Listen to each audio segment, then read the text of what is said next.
Estamos de regreso a Un Punto y Contrapunto. Este miércoles el presidente López Obrador estuvo contento en la mañanera porque un día antes, el martes, en 15 entidades del país no se registraron homicidios y en el resto de México solo se registraron 65. ¿A qué grado de violencia hemos llegado que celebramos estas cifras? Veamos el contexto. Aguascalientes, Baja California Sur, Campeche, Ciudad de México, Colima, Durango, Hidalgo, Nayarit, Nuevo León, Querétaro, San Luis Potosí, Tabasco, Tlaxcala, Veracruz y Yucatán no registraron ningún homicidio el martes 2 de abril. Andrés Manuel López Obrador informó este miércoles de este récord y reconoció que las cifras no son para cantar victoria y que van a seguir mejorando. Esto va a mejorar, este es un desafío, un reto. De acuerdo con el recuento oficial que presentó el presidente con base en datos de fiscalías estatales y dependencias federales, este martes se reportaron 62 asesinatos en el país. Chihuahua registró 10 homicidios, el Estado de México 9 y Guerrero 5. En febrero pasado, el mandatario señaló que la prioridad de su administración es disminuir el número de homicidios y no detener a capos como sus predecesores. La estrategia de seguridad del gobierno de López Obrador tiene 8 ejes estratégicos, entre los que están el combate a la corrupción, luchar contra la inseguridad y la operación de la Guardia Nacional. Desde que inició su mandato, López Obrador modificó las métricas de incidencia delictiva. En enero pasado informó que homicidios, robo de vehículos y robo de combustible son los delitos que su gobierno ha tomado como referencia para medir el grado de violencia que vive el país. Además, recibe actualizaciones diarias de estos delitos durante la reunión que sostiene con su gabinete de seguridad todas las mañanas. La metodología de registro también cambió. Según cifras oficiales, en el primer bimestre del año hubo 5.649 homicidios, 13.5% más que en el mismo periodo de 2018, según datos del Secretariado Ejecutivo del Sistema Nacional de Seguridad Pública. Con 33,000 homicidios dolosos, 2018 fue el año más violento de la historia de México desde 1997, cuando inició el registro de estos datos. Punto y contrapunto. Bueno, segundo tema, y en efecto, hay como mucha, por lo menos, duda en las redes sociales de qué pasó con esa información de esas entidades que no dieron a conocer cifras de muertes. El presidente las tomó pues, como un tema positivo, en el sentido de que, bueno, en un día se registraron menos homicidios o menos muertes violentas, pero lo cierto es que, como decía en la nota, en el agregado no va nada bien la 4T cuando se nos prometió lo contrario. ¿Cuál es tu primer punto, querido Martín? Tú querías empezar con este tema. ¿Cómo lo ves? ¿De verdad le va a poder dar la vuelta al tema de la inseguridad con lo que está poniendo sobre la mesa, con las propuestas de la Guardia Nacional, con las prisiones preventivas oficiosas, con todo lo que hemos discutido ya en esta mesa, que tanto a Alfredo Lecona, que ahora no está porque anda de vacaciones, como a Lisa Sánchez les gusta mucho debatir? A ver, es imposible que no haya habido ningún homicidio en 15 estados en un día, ¿no? O sea, eso es imposible. Entonces la pregunta es ¿por qué no están reportándolo? No, a ver, porque yo creo, tienes que verificar el hecho, o sea, las fiscalías, y Lisa sabe mejor, yo creo, me reportan dos cosas, son los hechos, hay una balacera, o sea, los policías van ahí y ven que hay muertos, lo registran y presumen que es un homicidio, lo registran, o las denuncias de homicidio, ¿no? Entonces, esas son las dos fuentes de las cuales se van a nutrir una base de datos que a su vez van a reportar al presidente. Pero yo creo que tiene mucho que ver con el estilo personal de gobernar y de comunicar del presidente López Obrador, que tiene que ver con lo que discutimos en el bloque pasado y que yo creo que lo ilustra perfecto José Ramón Cosío en un artículo que sacó ayer en El País, que publicó ayer en El País, que se llama La presidencia performativa. Es un poquito complicado el concepto de qué es una acción performativa, pero... Como el género, todos los días hacemos un performance del género. Pero sí, bueno. Son expresiones que al emitirse realizan el hecho que contienen en sí mismas, ¿no? O sea, el típico ejemplo es un sacerdote dice, ustedes son marido y mujer, y por el simple hecho de emitir esas palabras, entonces ante esa religión ya están casados y cambia su estatus religioso, ¿no? Entonces, vemos un presidente que está haciendo exactamente lo mismo. O sea, él declara que el neoliberalismo ya no existe, pues ya no existe, ¿no? Él declara que ya no hay colusión entre crimen organizado y autoridad, pues tampoco. Ya no hay homicidios porque no le reportaron homicidios, pues tampoco. Pero el problema es que pues, ha de haber personas en Durango, de donde yo soy, que a lo mejor sí mataron a un familiar suyo y vieron la conferencia y dijeron, bueno, entonces aquí no me está cuadrando, porque lo que el presidente quiere es que el mundo se adecue a sus palabras, y pues así no es el mundo, ¿no? Hay que hacer política pública para transformar el mundo. Y el problema de comunicar diario y en esta forma y en pasado hiperformativamente es que pues, la realidad te rebasa muchas veces y ahí es cuando viene el descontento. Entonces, yo le recomendaría que no siempre se tiene que gobernar tomando acciones a través de las palabras, sino ordenando políticas públicas muy concretas y que realmente cambien la realidad. Isaac, tu contrapunto, ¿y por qué de plano, tú sí crees que no hubo homicidios en esos 15 entidades donde no se registraron datos el día de hoy? Pues mira, solo señalar que desde que llegó Andrés Manuel, el primer día, se comenzaron en las 264 regiones que se dividió el país, de regiones para garantizar el bienestar, la prevención, pero también en materia de seguridad. Se llevaron a cabo estas coordinaciones, estas reuniones diarias que no han parado a las 8 de la mañana, en las cuales reportan las fiscalías estatales especializadas y las dependencias federales el tema de homicidios, robo a casa habitación, robo a transeúnte, robo a vehículos.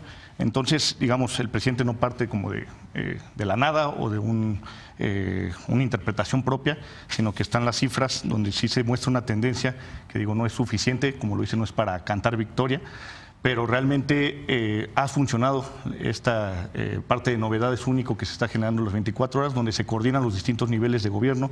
Está la Policía Federal, está la Sedena, están las policías estatales, las policías municipales, y en esa mesa se llevan a cabo ahí, se concentran los datos de lo que pasó en las últimas 24 horas, y es basado en esa información que él reporta que en 15 estados no hubo homicidios. Entonces, quizá los hubo, pero los homicidios no los ¿qué han hecho diferente del pasado, ahorita, desde que tomó posesión, que puede decir, ya bajaron los homicidios por esta política pública? Que jamás se había llevado pero a cabo. En información nada más. De gobierno, no solo en información, también en acción.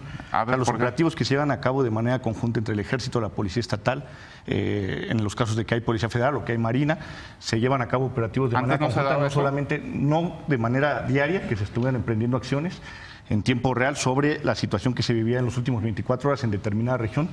En el Estado de México, que nos toca estar ahí de cerca con algunos compañeros, hay 34 regiones, se vacía el parte de novedades y se toman acciones en tiempo real para atender una situación de emergencia, pero no solamente en un tema de reacción, sino de prevención.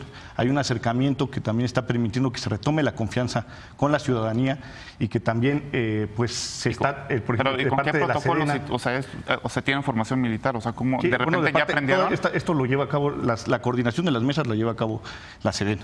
Entonces, ¿en qué momento aprendieron a respetar los derechos humanos? ¿En qué momento aprendieron seguridad pública? Pues hay un acompañamiento que se lleva a cabo, o sea, no es solo la Sedena es quien coordina las mesas, están presentes todos los distintos niveles de gobierno, las distintas instancias de seguridad, y se toman acciones en tiempo real, y se está buscando este acercamiento, digamos, en la etapa previa a que se dé la consolidación de la Guardia Nacional, que consideramos se va a avanzar de mejor manera, pero sí hay un distinto enfoque, sí hay una distinta forma de operar en materia de seguridad. Y yo sí me atrevo a decir que como parte de esto, el tema de las reuniones cada 24 horas ha funcionado. No me atrevería a decir que ya hay una tendencia irreversible a que se va a pacificar el país. Creo que el tema de la Guardia por Ojalá eso fuera el es caso, urgente. Pero no lo creo, ¿no? Pero sí hay un interés, hay una voluntad política que creo en el pasado no se había presentado, y pues esperemos que esto que hoy se presentó con los 15 estados sea para bien de todos, algo que pueda volverse ya en su momento sí una inercia, ¿no? Claro. A ver, Ana Villagrán y Isa también están desde Deserto, que quieren entrarle ya al debate, pero Ana, a ver primero. Muchas gracias. Pues primero sí me gustaría señalar que como indica Isaac, que como indica Isaac, sí se observa, o sea, yo sí puedo aplaudir que definitivamente sí se observa una estrategia diferente. ¿Qué te pasó hoy? Escúchame tantito. Hoy, ¿qué onda? ¿Qué hicieron con Ana Villagrán? No, Estefanía. No, lo digo en el sentido en el que sí se observa una estrategia distinta. No estoy diciendo que sea una estrategia mejor, pero sí estoy, o sea, sí, por lo menos en tema de seguridad sí se está observando que están intentando organizarse de otra manera. Pero lo que a mí me queda claro es que, o sea, son dos cosas. Que la 4T no está lista para aceptar cuando una situación lo supera, porque creo que definitivamente no se imaginaban el paquete de inseguridad que iban a recibir, justamente porque todo su discurso continuamente fue como, es que la mafia del poder tiene la culpa y bla, bla, bla. O sea, creo que no dimensionaba esto. Entonces creo que sí los están superando, o sea, la realidad, y entonces al mismo tiempo tampoco son capaces de decir no sabemos cómo hacer las cosas. También le doy el voto de confianza que apenas llevan 4 meses. Y yo lo digo en el sentido del que por lo menos en la Ciudad de México yo sí he observado más policías y por lo menos se siente como más. Sin embargo, las cifras nos dicen otra cosa. Porque, a ver, el secretario ejecutivo del Sistema Nacional de Seguridad dice que entre enero y febrero hubo 5,803 homicidios. Y este equipo interdisciplinario del que tú nos hablas, que está conformado por la Secretaría de Protección Ciudadana, Defensa Nacional de Marina y la PGR, dice que hubo 4.622. Entonces, en los estados en los que mágicamente al presidente hoy se le desapareció pues la inseguridad y los homicidios en un día, hay un subregistro del casi 20%. Es decir, las cifras tampoco cuadran. Animal político. Entonces, o sea, sí, la 4T tiene que ser bien consciente de la realidad que estamos viviendo, y el presidente no puede salir un día porque se le ocurrió a decir que los homicidios se terminaron. O sea, sí es bastante riesgoso. Y aquí en la Ciudad de México, a pesar de que sí vemos un incremento de policías, o sea, que se puede aplaudir esa estrategia que va caminando, los robos con violencia a negocios en enero se incrementaron en un 230%. Y por lo menos aquí en la Ciudad de México no vemos a una jefa de gobierno, la doctora Claudia Sheinbaum, decir lo estamos haciendo mal o nos está superando o necesitamos más. O sea, porque lo que están haciendo ahorita no funciona. O sea, escuchamos a Lisa porque nos queda un poco tiempo. Rapidísimo sobre el tema de las cifras. Las dos fuentes de información para el tema de homicidio son las carpetas de investigación abiertas por homicidio y los registros de defunciones. Esas son las únicas dos fuentes oficiales de conteo, y por eso tiene un problema. Si bien es aplaudible que quieran intervenir en tiempo real, las estadísticas en tiempo real tienen un problema porque siempre se deben ajustar de manera mensual. Digamos, un homicidio que se cometió el día de hoy, pero el cuerpo no es encontrado, sino hasta una semana después, no entra en los conteos del día, pero sí termina entrando en los conteos del mes, y por eso las cifras se ajustan. Y por eso es importante contrastar dos fuentes, Secretariado Ejecutivo e INEGI, siempre, porque ahí es en donde se terminan de ajustar las cifras. Yo quería decir lo que yo... Ahora, dos cosas. lo que Martín quería decir. Dos cosas interesantes. Si bien sí hay en estos 3 meses de registros ajustados de manera mensual un decremento en el número absoluto de homicidios, con respecto a los mismos meses del año anterior hay un aumento neto del 9%.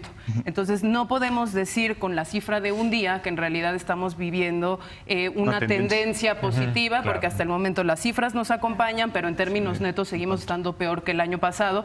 Por lo tanto, la tendencia va en aumento y no a la baja, aunque comparativo con los meses anteriores sí ha habido un decremento. Pero a ver, al mismo tiempo también el tema es, o sea, sí coincido con todo esto, pero al mismo tiempo hay una expectativa mucho más alta que con los gobiernos anteriores, ¿no? Completamente, que eso también se midió, y ese es el tema de las percepciones. No, y si sale a decir que ya no hay.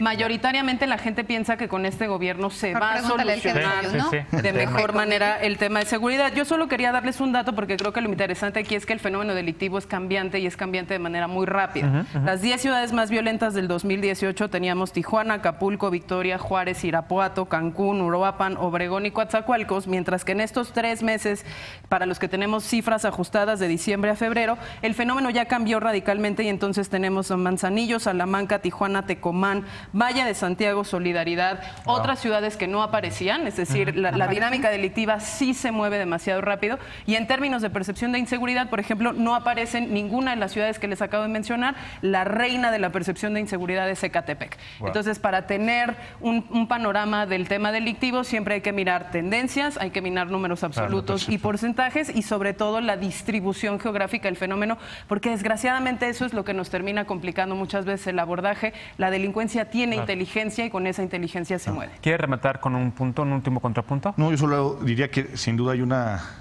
inercia con la que se toma el gobierno, y que va a ser muy difícil lograr revertirlo. Entonces, sí creo que no tenemos ya una tendencia que podamos aplaudir ni cantar victoria, pero sin embargo creo que hay esa voluntad, que yo es lo que más destacaría, la colaboración entre las distintas instancias, independientemente de los orígenes partidistas, y que creo que los resultados se estarán viendo a finales de año. Empezaremos a ver algunos indicadores. Ahorita creo que es muy prematuro ya hablar de que está empeorando la situación de seguridad, o que hay una mejora, de un día a otro puede cambiar. Porque además las inercias no necesariamente le corresponden a Andrés Manuel Obrador, ¿no? Bueno, pero también hay que decir que la tasa de homicidios dolosos en el primer bimestre ha sido la más alta del que haya tenido registro. Así se deja en una tendencia al alza. Bueno, lamentablemente ese tema nos va a dar para hablar, a lo mejor durante todo el sexenio, si es el programa durante todo el sexenio, pero esperemos que sí. Pero regresando de la pausa, porque tenemos que acabar ya este tema, vamos a hablar de otro tema. Ya hay nombramientos en la Comisión Reguladora de Energía, la CRE, luego de que senadores rechazaron a los candidatos y a las candidatas enviadas.